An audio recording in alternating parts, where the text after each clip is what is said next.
C'est une espèce d'obsession pour moi, celle de la naissance. Je pense, ou je ne pense pas, ce sont des sentiments tellement diffus que la naissance se répète à travers la vie, presque chaque jour, quand on ouvre les yeux avec la lumière de la nouvelle journée. Et alors, ces sentiments se répètent dans ma poésie, comme si c'est une forme d'immortalité aussi, que je chercherai, ou peut-être c'est une nostalgie de ne pas trouver la fraîcheur, la première vision de la vie et de la rechercher à travers ce que je peux faire, c'est-à-dire ma poésie. Oui, on voudrait avoir ce regard. C'est au moins une prescription poétique qui m'obsède. Je ne sais pas. Je ne pourrais pas dire seulement l'expérience est valable. L'expérience est glorieuse pour accepter ce risque.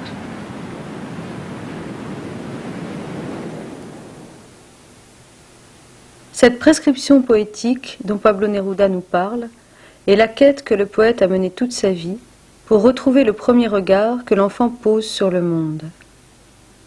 La découverte éblouie et constante de l'univers a été la trajectoire persistante de son écriture. Neruda, les yeux ouverts sur le réel, fut tour à tour consul, poète militant, sénateur, ambassadeur, candidat aux élections présidentielles, prix Nobel de littérature, nouant son destin d'homme politique à celui de poète, sans jamais cesser de rechercher cette vision aiguë sur le monde, même dans les moments les plus bouleversés de sa vie.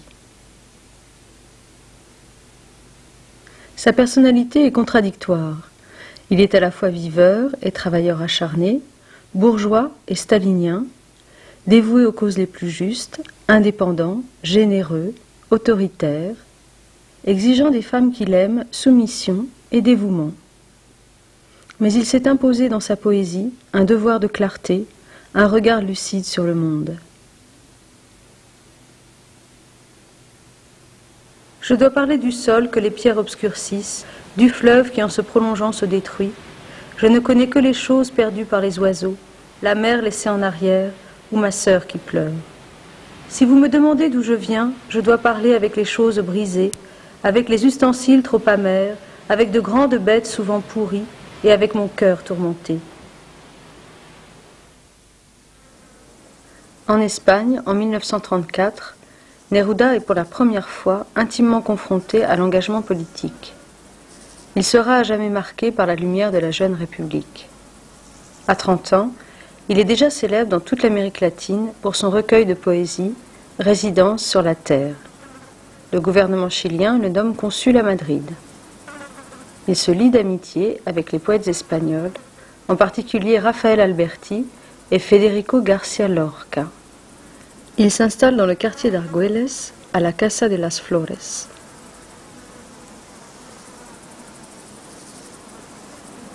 Je vivais dans un quartier de Madrid avec des cloches, avec des horloges, avec des arbres. Ma maison était appelée la maison des fleurs, parce que de tous côtés éclataient les géraniums.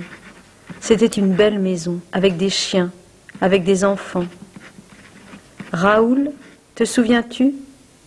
Te souviens-tu, Raphaël? Federico, te souviens-tu?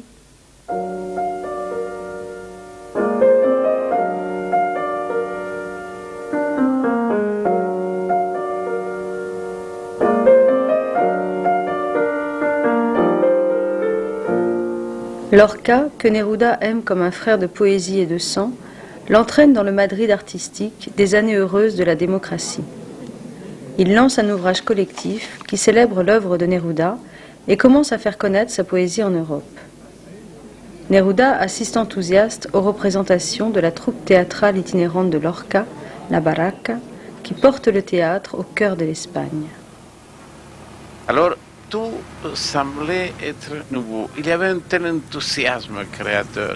Il y avait pour la première fois l'émission culturelle qui allait dans des voitures, dans le fond de Castille, arriver dans des places totalement ignorantes, qui ne connaissaient rien de la civilisation.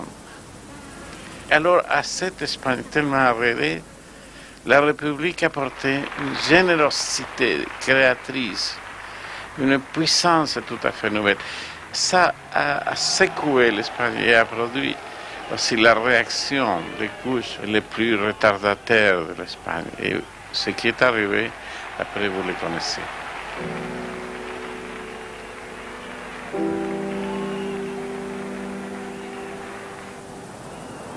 Et un matin, tout était en feu. Et un matin, les bûchers sortaient de terre, dévorant les êtres vivants. Et dès lors, ce fut le feu, ce fut la poudre, et ce fut le sang. Des bandits avec des avions, des bandits avec des bagues et des duchesses, des bandits avec des moines noirs pour bénir, tomber du ciel pour tuer des enfants. Et à travers les rues, le sang des enfants coulait simplement comme du sang d'enfants.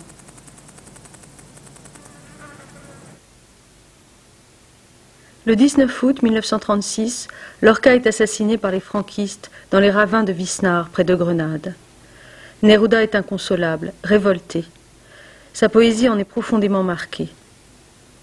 À cette époque, il écrit L'Espagne au cœur, qui devient le livre emblématique des républicains. Les brigadistes en impriment même certains exemplaires au plus fort des combats, avec du papier fait de chemises et de drapeaux pris à l'ennemi. Généraux de trahison, regardez ma maison morte, regardez l'Espagne brisée. Mais de chaque maison morte surgit un métal ardent au lieu de fleurs. Mais de chaque brèche d'Espagne surgit l'Espagne. Mais de chaque enfant mort surgit un fusil avec des yeux. Mais de chaque crime naissent des balles qui trouveront un jour l'endroit de votre cœur. Venez voir le sang dans les rues. Venez voir le sang dans les rues. Venez voir le sang dans les rues. Le gouvernement chilien juge que son consul de Madrid est sorti de son devoir de réserve et le suspend de ses fonctions. Avant l'Espagne, Neruda a été consul à Rangoon, consul à Colombo, consul à Batavia, consul à Singapour, pendant 5 ans. Concentré sur ses recherches poétiques, il fut aux Indes un témoin attentif mais passif des premières luttes des peuples colonisés pour leur indépendance. Loin de son pays, il écrit Résidence sur la terre, recueil proche du surréalisme. Résidence sur la terre et sa descente aux enfers. Le livre d'un homme solitaire naissant à sa maturité, un homme qui laisse derrière lui ses amours mortes et ses souffrances personnelles pour se dresser vers son futur. C'est en Espagne qu'il entre dans le combat. Il est parmi les hommes. Les yeux plus ouverts que jamais sur le présent, il devient un poète engagé et fait de sa poésie une arme contre les dictatures.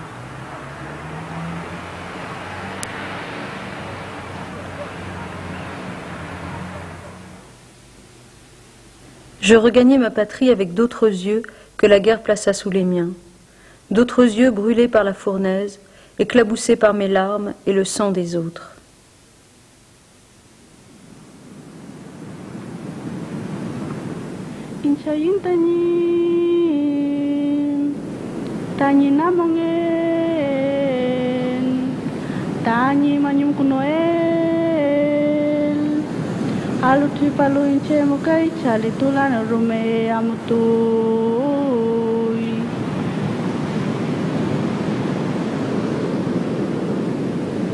De retour au Chili, Neruda retrouve Temuco, Imperial, Carahue, Puerto Saavedra, les lieux de son enfance. Son enfance, c'est la frontera, la frontière, au sud du Chili, aux portes des Grands Lacs, sur la route de la Patagonie.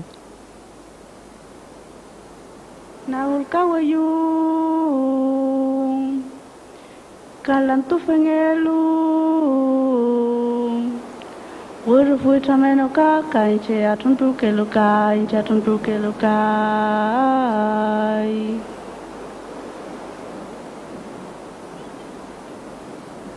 frontera, c'est la terre des Indiens Mapuche.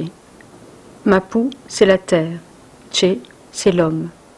Les conquistadors les baptisèrent Araucans et leur terre l'Araucanie. Ces guerriers irréductibles résistèrent aux Espagnols lors d'une guerre de 3 siècles. Ils exercèrent sur Neruda enfant une grande fascination. Adulte, il en fera ses ancêtres mythiques. Ses poèmes leur rendent hommage. Mes aïeux Araucans n'eurent jamais de lumineux cimiers de plumes. Ils n'eurent pas de lit de fleurs nuptiales. Ils ne filèrent pas l'or pour le prêtre. Ils étaient pierres, arbres, racines de broussailles ballottées, feuilles en forme de lance, têtes de métal belliqueux.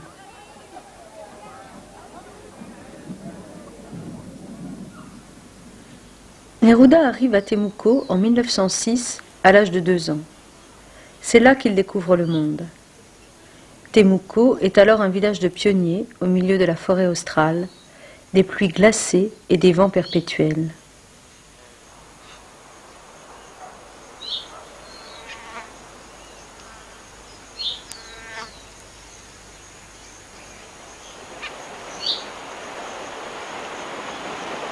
Je ne peux vivre que sur mon sol natal. Je ne peux vivre sans poser sur lui les pieds et les mains, sans y coller mon oreille, sans surprendre la circulation des eaux et de ses ombres, sans percevoir comment mes racines cherchent dans son limon les substances maternelles.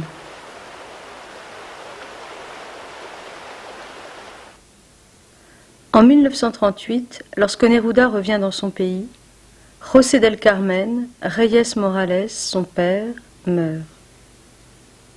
Quelques mois après, c'est la Mamadre qui s'en va, cette belle-mère tant chérie, seconde femme de son père, celle qu'il avait recueillie tout petit à Temuco.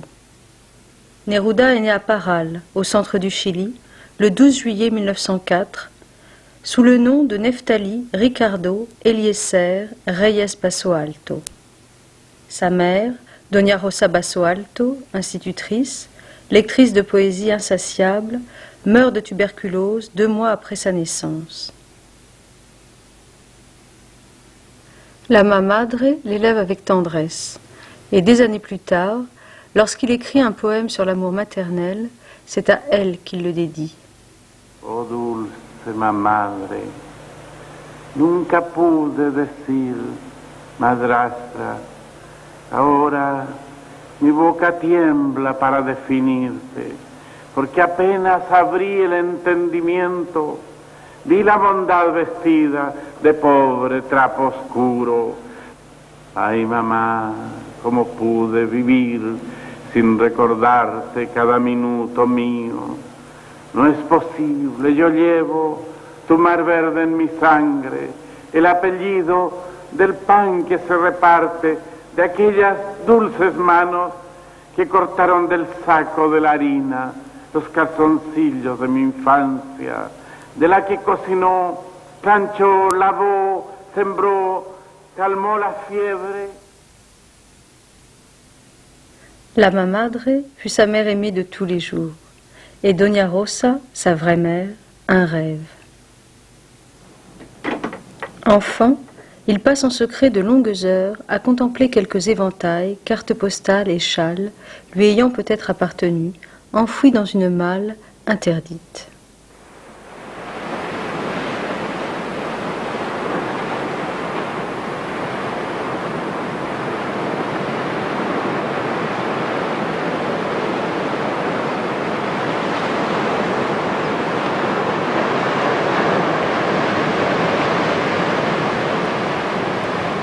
De son enfance rêveuse et solitaire, vient à Neruda un goût prononcé des objets, une passion de collectionneur inapaisée, comme pour conjurer la perte et l'oubli, pour organiser le chaos du monde. Ces maisons, réminiscences des cabinets de curiosité, rassemblent les pays qu'il a parcourus et les trésors qu'il en a rapportés.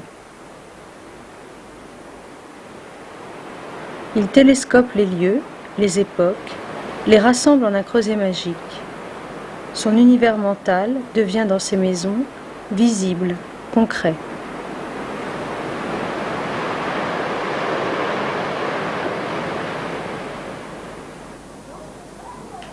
En souvenir de son adolescence, Neruda donne les prénoms des jeunes filles qu'il a aimées à ses figures de proue. Chaque femme de bois cache une femme de chair. La Guillermina est sa favorite.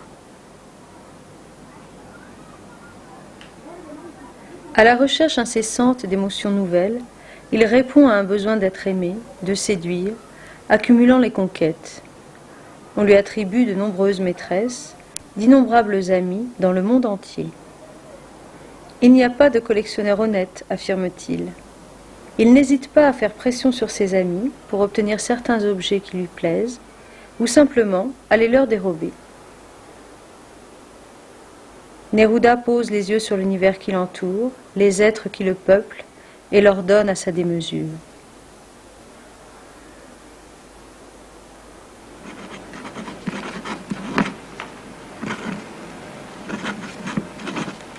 Très souvent, ces recueils sont eux-mêmes des collections.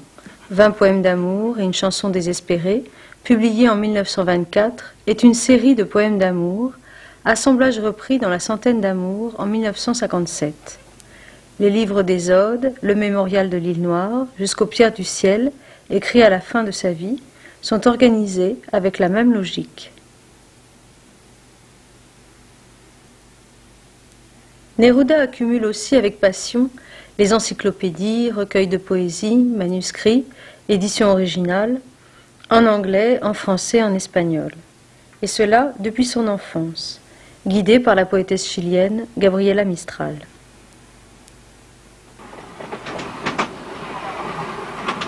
L'arrivée de cette femme à Temuco, en 1914, fut l'une des grandes chances de la vie de Neruda.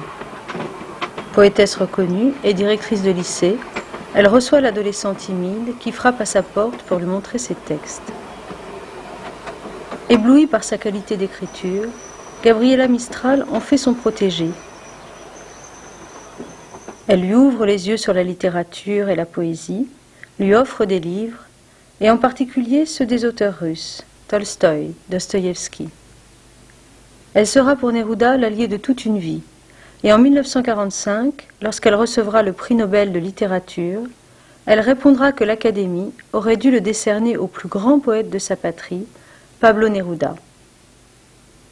À Temuco, Gabriela Mistral soutient la vocation de poète de l'adolescent que son père contrarie. Ses premiers vers lui valent le fouet. Et c'est pour échapper à la colère paternelle qu'à 14 ans, Neftali Ricardo Eliezer Reyes Basso Alto prend le pseudonyme de Pablo Neruda.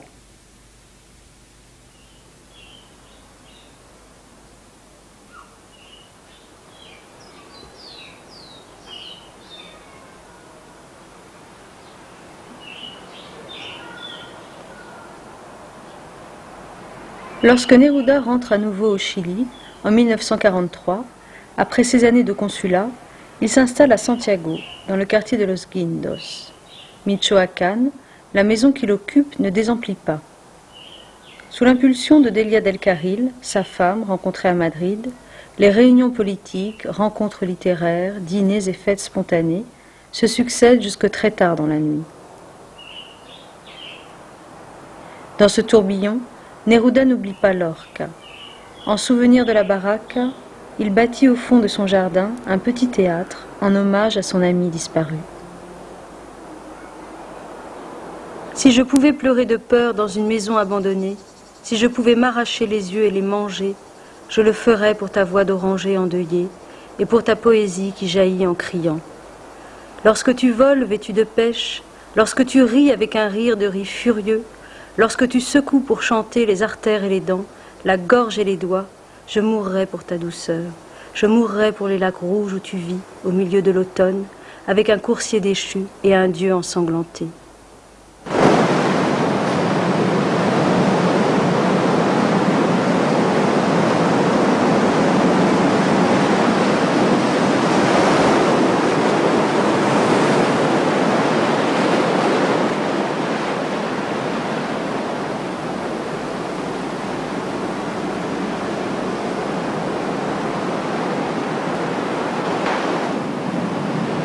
Isla Negra, île Noire, est une plage au sud de Valparaiso, au bord de l'océan Pacifique. Isla Negra est l'antre de Neruda. Il s'y retire pour écrire, écouter et observer la nature. Lorsqu'il est loin de son pays, pour plusieurs mois, il se fait envoyer des enregistrements sonores de ce lieu qu'il aime tant.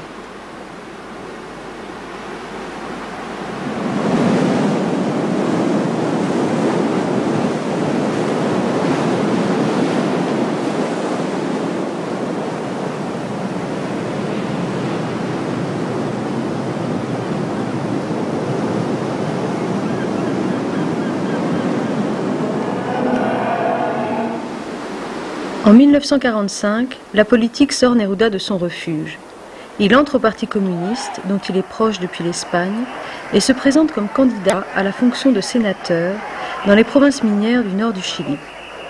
Il sillonne ces territoires et fait campagne en lisant devant d'immenses foules des discours poétiques.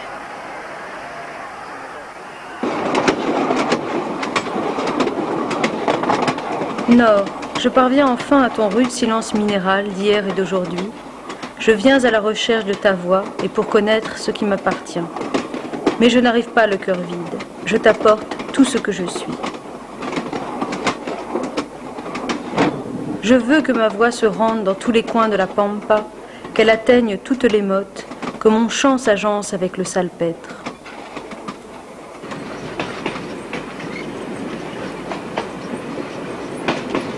J'ai été reconnu par l'âme populaire.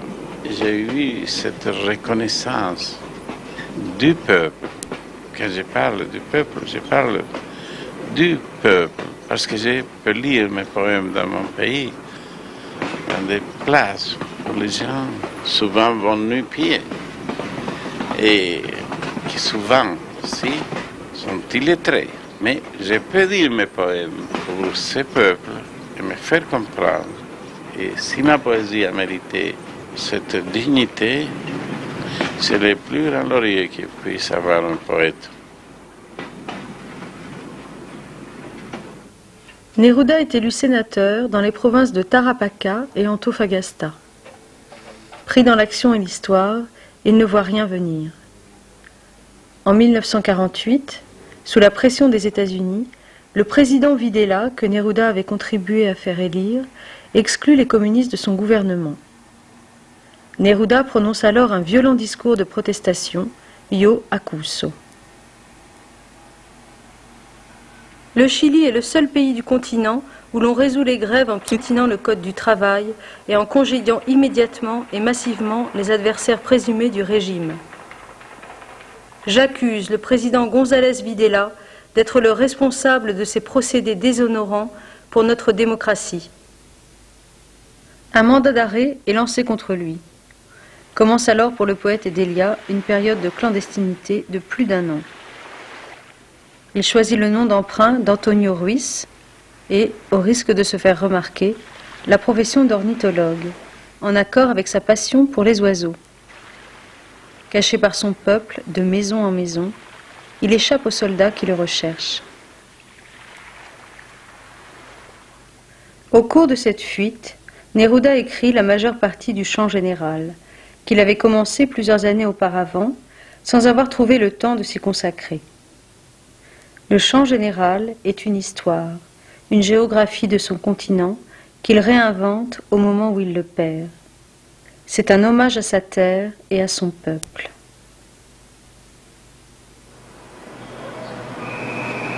Je ne suis pas campagne si lointaine, ni cristal si profondément enseveli que tu ne puisses le déchiffrer.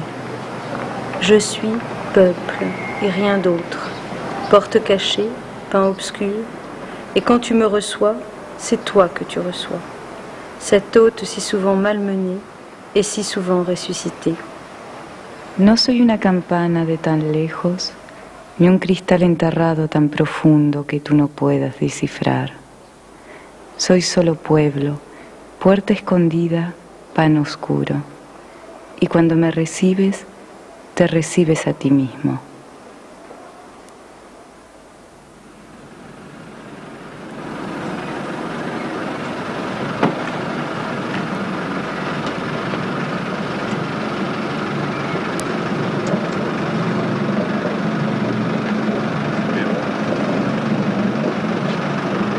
À Valparaiso, réfugié chez des marins, il attend pendant 2 mois un navire qui doit le conduire en Europe. Il observe inlassablement le port d'une fenêtre et travaille sans relâche. Il puise dans un atlas du Chili, trouvé chez ceux qui le cachent, les noms des forêts, des monts, des fleuves, nécessaires à son chant.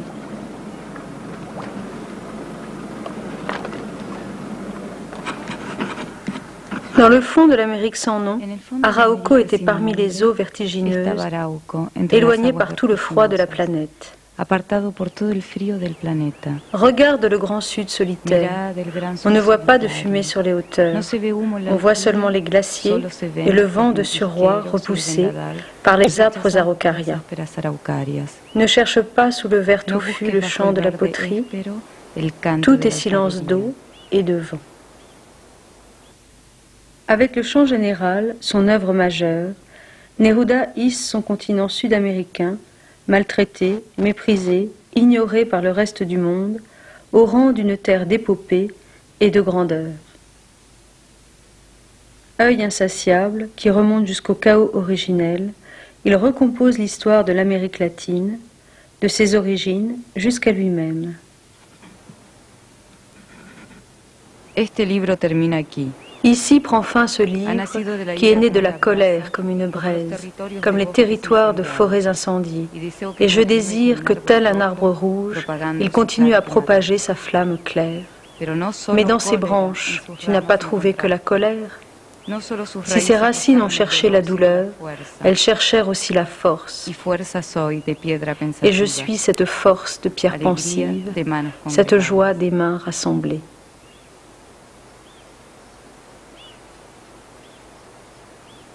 Neruda traverse la cordillère à cheval, le manuscrit du chant général dans ses bagages, et rejoint l'Europe. Il sort de la clandestinité à Paris, lors du premier congrès mondial des partisans de la paix, introduit par Pablo Picasso, son ami depuis la guerre d'Espagne. À Paris, en 1949, Neruda tombe éperdument amoureux de Mathilde Urrutia. Il lui donne le nom clandestin de Rosario de la Cedra, qu'il glisse facétieusement dans ses poèmes. Mathilde sera sa dernière femme. Ils partageront une grande passion jusqu'à la mort du poète. Elle sera sa muse, son inspiratrice. Avec elle, il redevient le poète de l'amour et de la nature. Mathilde est une fille du peuple, issue du même monde que le sien, de la même Araucanie, compagne recherchée toute sa vie et enfin trouvée. Tu viens de la pauvreté des maisons du Sud, des dures régions du froid et du tremblement de terre, qui même quand les dieux roulèrent dans la mort, nous ont donné la leçon de la vie dans la glaise. Tu es un poulain de glaise noire, un baiser de boue sombre, amour, coquelicot de glaise, palombe du crépuscule volant sur les chemins, tirelire des larmes de notre pauvre enfance.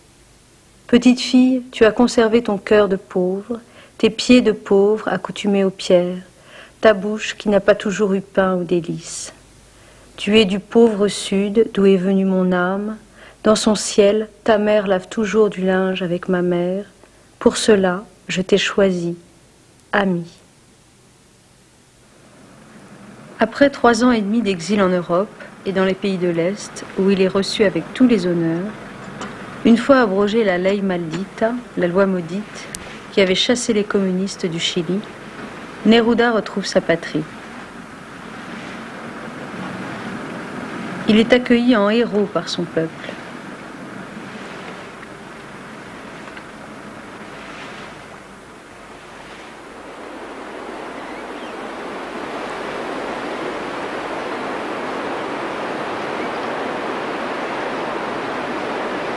Il retrouve Île Noire. À Isla Negra, Neruda se lève très tôt pour aller écouter le chant des oiseaux dans les bois avec Mathilde.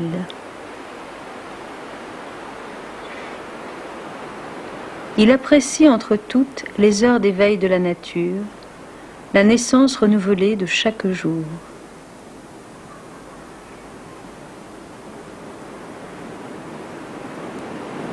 Il passe de longs moments avec de grandes loupes assis sur le sol, à scruter les insectes et les plantes.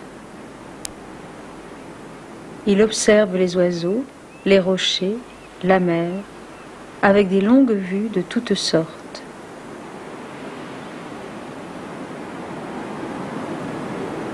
Il collectionne aussi les lunettes astronomiques avec lesquelles il contemple les étoiles. Il a su conserver son émerveillement d'enfant jusque dans ses activités d'adulte. Il possède un savoir de parfait entomologiste et d'ornithologue. Il connaît très bien les animaux, les plantes et les coquillages dont il a une importante collection.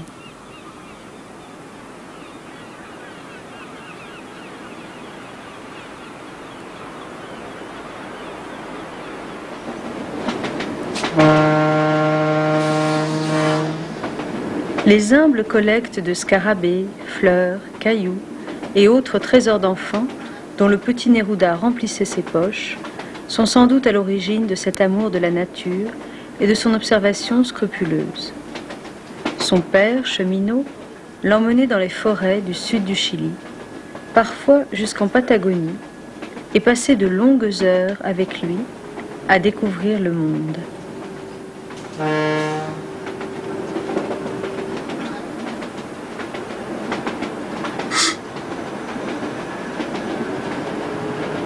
Ce que je vis d'abord, ce furent des arbres, des ravins décorés de fleurs belles et sauvages, un territoire humide, des forêts en feu et l'hiver en crue derrière le monde. J'eus pour enfance des souliers mouillés, des troncs brisés tombés dans la forêt, dévorés par les lianes et les scarabées. J'eus des journées douces sur l'avoine et la barbe dorée de mon père, partant pour la majesté des chemins de fer. Lo primero que vi fueron árboles, barrancas decoradas con flores de salvaje hermosura, húmedo territorio, bosques que se incendiaban y el invierno detrás del mundo, desbordado. Mi infancia son zapatos mojados, troncos rotos, caídos en la selva, devorados por lianas y escarabajos, dulces días sobre la avena y la barba dorada de mi padre saliendo hacia la majestad de los ferrocarriles. Lors de ces années calmes qu'il passe à Isla Negra en compagnie de Mathilde, Neruda renoue avec les thèmes de prédilection de sa poésie. Vers 1954, il commence les livres des odes, transcription poétique de ses heures passées à observer la nature. Ode au céleri, ode à Leningrad, ode à la pomme, ode à un gros thon sur le marché, ode au cactus déplacé, ode au ciseau, ode au scaphandrier, ode à une étoile, ode à la fripouille offensée, ode aux algues de l'océan. Formes oranges, oxydées, de spatules, d'œufs, de palmiers, éventail, errant, battu, part, l'inépuisable, mouvement, du cœur marin. Île des Sargasses, qui jusqu'à ma porte viennent, avec la dépouille des arcs-en-ciel. Laissez-moi porter à mon cou, sur ma tête, les pampres mouillés de l'océan, la chevelure morte de la vague.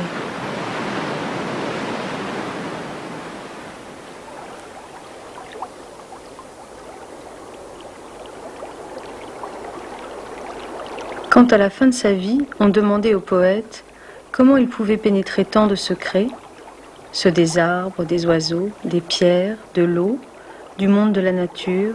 Il répondait « Cela réside dans la façon de regarder ».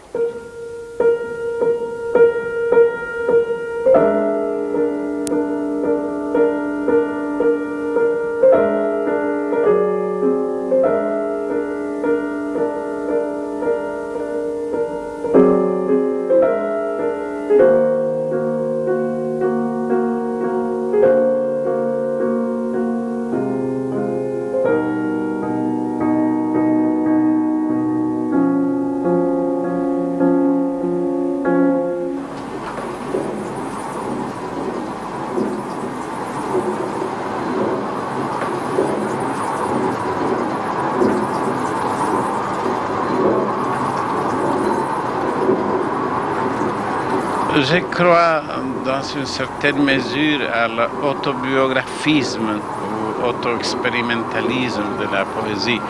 Je dis toujours que je n'ai rien inventé, que les choses sont comme ça. Le poète doit, naturellement, il a un devoir expérimental envers le langage, le changement de langage dans chaque époque, mais en partant de l'expérience personnelle, de sa propre vie, de sa connaissance du monde, de sa relation avec les êtres humains et avec la nature.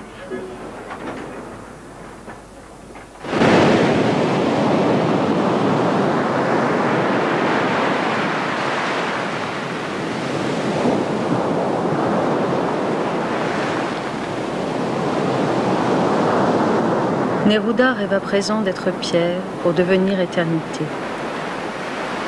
Il rêve de se dissoudre dans les éléments de l'île noire qui l'entoure.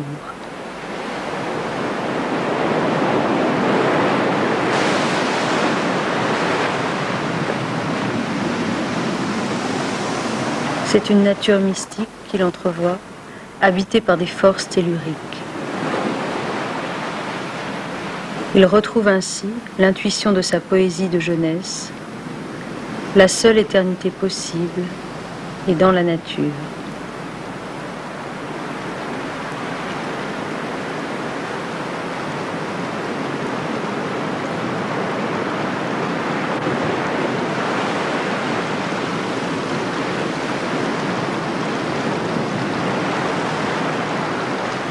Con mi razón apenas, con mis dedos. Avec un brin de raison, avec mes doigts, avec de lentes gouttes lentes inondées, je tombe dans l'empire des myosotis, dans une tenace atmosphère de deuil, dans une salle oubliée et déchue, dans une grappe de trèfles amers. Douce matière, ô rose aux ailes sèches, dans mon effondrement, je monte à tes pétales, avec des pieds lourds de rouge fatigue. Et dans ta cathédrale dure, je m'agenouille, heurtant mes lèvres avec un ange.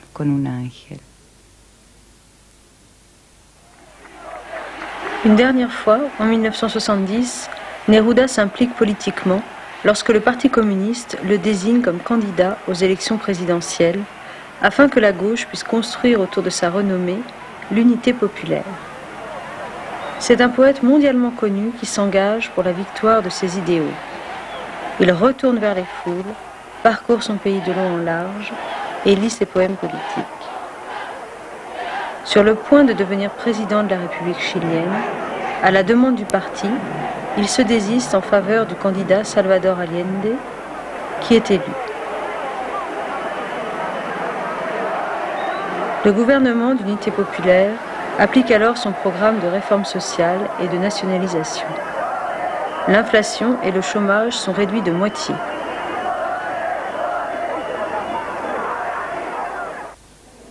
Rassuré sur le sort de son pays, Neruda demande à être nommé ambassadeur en France. L'année suivante, il reçoit le prix Nobel de littérature.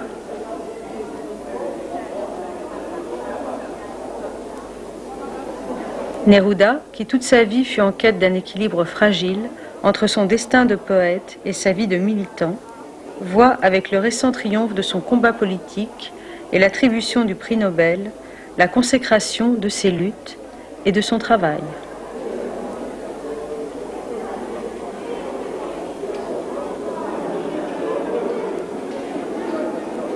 Mais bientôt, le blocus des États-Unis étrangle la démocratie chilienne.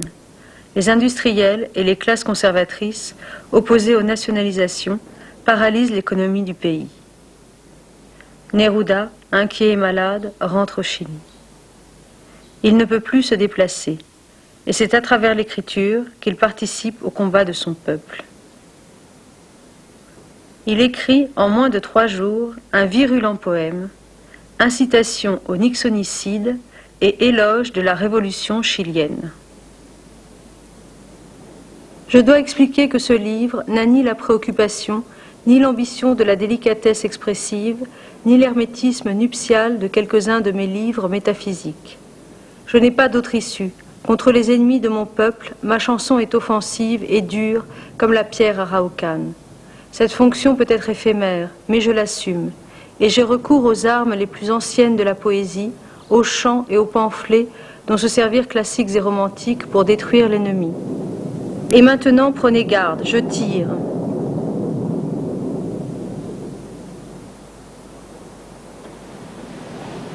Le 11 septembre 1973, le coup d'État éclate. Pinochet fait bombarder la Moneda, le palais présidentiel. Allende meurt. À Isla Negra, cloué dans son lit par la maladie, les yeux rivés sur son poste de télévision, Neruda suit en direct la tragédie que vit son pays. Ses maisons de la Chascona et de la Sebastiana sont saccagées. Mathilde ne peut lui cacher les horreurs du stade de Santiago, les massacres, les mains coupées des poètes.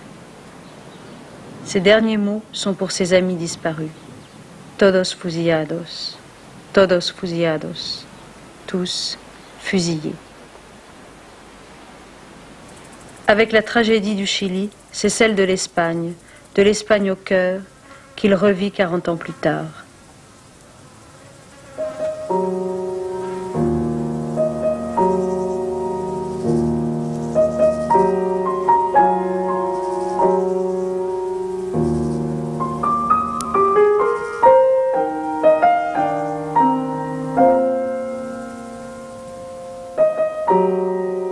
Neruda meurt 12 jours après le coup d'État. Ce n'est pas le cancer qui l'a tué, mais la dictature qui vient d'assassiner tout ce qui faisait sa raison de vivre. Son enterrement donne lieu au premier rassemblement d'opposition. Mathilde se souvient.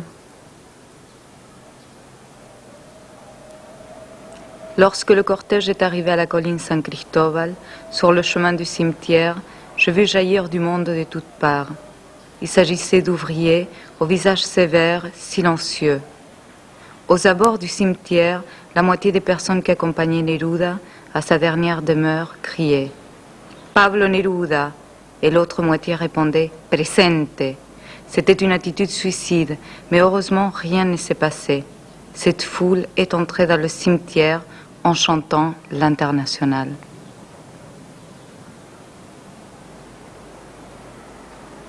Doy fe. Yo estuve allí, yo estuve y padecí, y mantengo el testimonio. Aunque no haya nadie que recuerde, yo soy el que recuerde. Aunque no queden ojos en la tierra, yo seguiré mirando. Je l'affirme, j'y étais. Oui, j'étais là-bas et j'ai souffert. Et je maintiens mon témoignage. Bien que personne ne se souvienne, je suis celui qui remémore. Et même s'il ne reste plus Dieu sur la terre, moi, je regarderai.